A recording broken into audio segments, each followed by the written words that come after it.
Debate میں خوش آمدید۔ اچھا، آج ہم بات کر رہے ہیں مودم منگل کی ایک حالیہ وائرل ویڈیو پر، جس کا عنوان تھا how this Gujarati village ran India's craziest camp.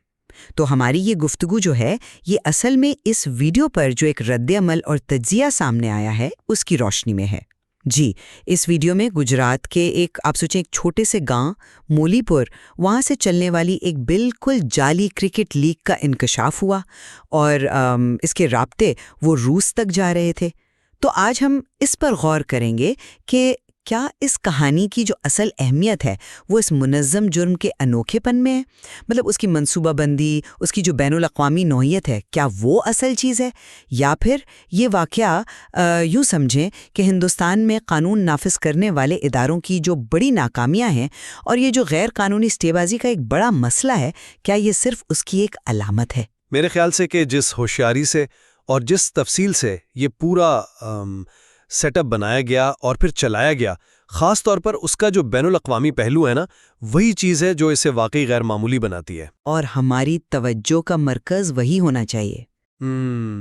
جبکہ میرا ماننا ہے کہ دیکھیں، یہ ہوشیاری تو ٹھیک ہے اپنی جگہ، لیکن اصل مسئلہ جو ہے نا وہ اس سے کہیں زیادہ گہرا ہے۔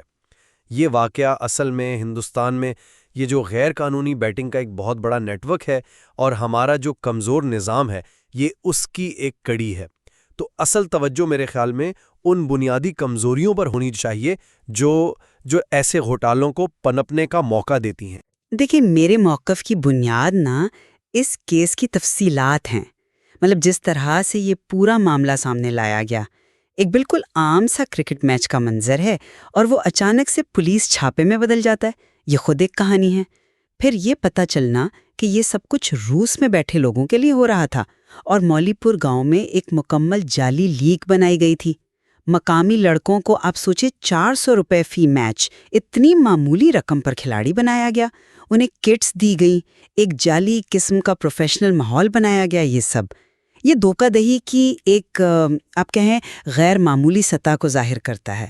اور پھر وہ چھوٹی چھوٹی باتیں، کھیت میں بنی ہوئی پچ، ایک ٹینٹ کے اندر کمنٹری ہو رہی ہے، کمپیوٹر اسکرینوں سے نگرانی، وہ جعلی کراؤڈ کا شور، امپائروں کے فیصلے جو پہلے سے طے شدہ ہیں، یہ سب ظاہر کرتے ہیں کہ کتنی باریک بینی سے یہ منصوبہ بندی کی گئی تھی۔ اور سب سے بڑھ کے ٹیلی گرام کے ذریعے روس سے براہ راست ہدایات کا آنا اور کھلاڑیوں کے ایکشن تک کو کنٹرول کرنا، یہ تو ٹیکنالوجی کے غلط استعمال اور اس نیٹ ورک کی پیچیدگی کی بالکل واضح مثال ہے۔ یہ کوئی عام فراڈ نہیں تھا، یہ ایک جدید ٹیکنالوجی سے لیس بین الاقوامی آپریشن تھا۔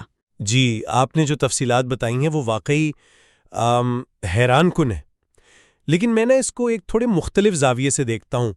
جیسا کہ اس معاملے پر جو تجزیہ ہوا اس میں بھی یہ بات آئی کہ یہ کوئی اپنی نوعیت کا پہلا واقعہ نہیں تھا۔ آپ دیکھیں اتر پردیش میں، پونے میں، وہاں بھی ایسی جعلی لیگز پہلے پکڑی جا چکی ہیں۔ تو سوال یہ نہیں کہ یہ کتنا نیا تھا یا کتنا انوکھا تھا، بلکہ اصل سوال یہ ہے کہ 2022 میں یہ سامنے آیا، اتنی میڈیا کوریج ہوئی، لیکن اس کے پیچھے جو اصل دماغ ہیں وہ آج تک آزاد کیوں ہیں؟ آپ دیکھیں، ہندوستان میں غیر قانونی سٹے بازی کی مارکیٹ ہزاروں کروڑ کی ہے، قانون بھی موجود ہے، لیکن اس کا نفاذ وہ نہ ہونے کے برابر ہے۔ یہ ہے اصل جڑ۔